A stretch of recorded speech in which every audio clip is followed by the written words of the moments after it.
He wrote letters to his mom every year for 12 years. But when she finally opened them, she was gone. What happened to her son, and why did he keep writing those letters? Well, that's what we'll find out in today's story. It was 1963 when a young boy named Nicky lost his mother. At the time, he was only 8 years old and didn't really understand where she'd gone or if he'd ever see her again. All he knew was that she'd left and that she wasn't coming back. So instead of moving on, Nicky decided he would wait for her, and every year he wrote her a letter, telling her all about his life and how much he missed her. He put all the letters in an envelope, sealed it, and wrote, "Do not open until Christmas" on it.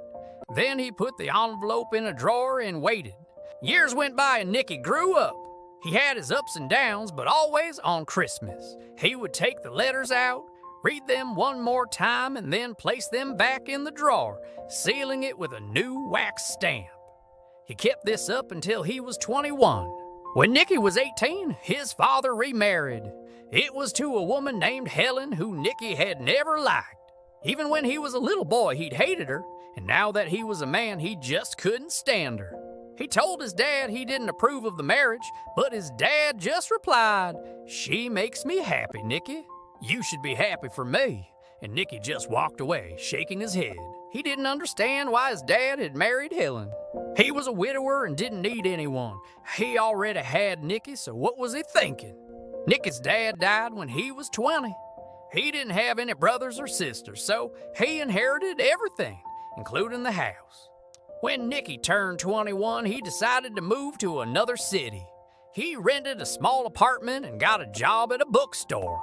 He loved reading books, so it was perfect. One day, a customer came in looking for a specific book. The man asked Nicky where they kept the poetry section, and Nicky told him it was over there. "Thanks," the man said, and walked away.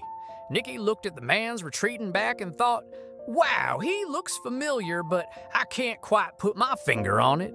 A few minutes later, the man came back.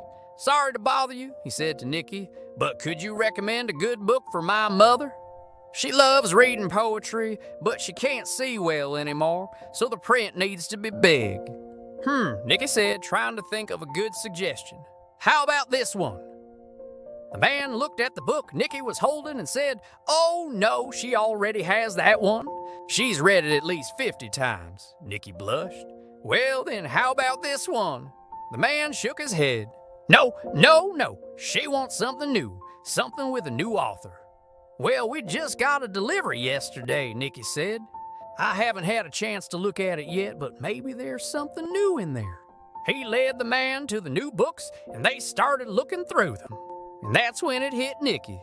He knew that man from somewhere, but he still couldn't figure out where. Finally, the man found a book he liked and went to pay for it. That's when Nicky learned his name. The man had a name tag on his shirt that read Joseph. As Joseph was paying, Nicky leaned over the counter and said, "Wait, I know your face. You were in my class in school, right?" "Oh yeah," Joseph said with a big smile.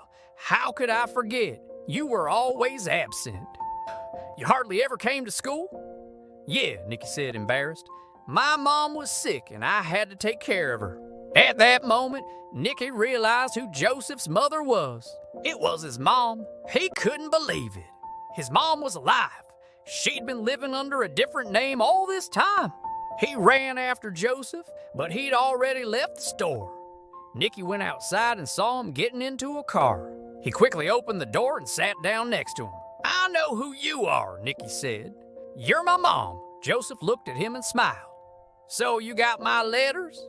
Nicky's face turned red. I never opened them. I was just keeping them safe." Joseph reached over and squeezed Nicky's shoulder. "It's okay, Nicky. I understand. Come visit me. We can get to know each other." Nicky nodded, tears in his eyes. Years went by and Nicky visited his mother every Christmas.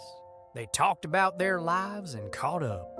But every year, before Nicky left, he would take out the letters he'd written to her all those years ago and read them to her. Each letter was filled with so much love and so many great memories, and Joseph would cry every time she heard them.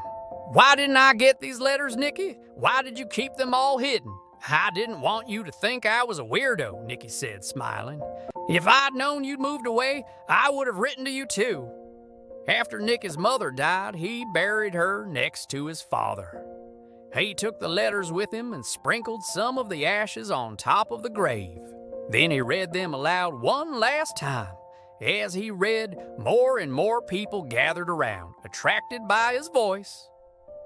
And as he finished the last letter, everyone burst into tears.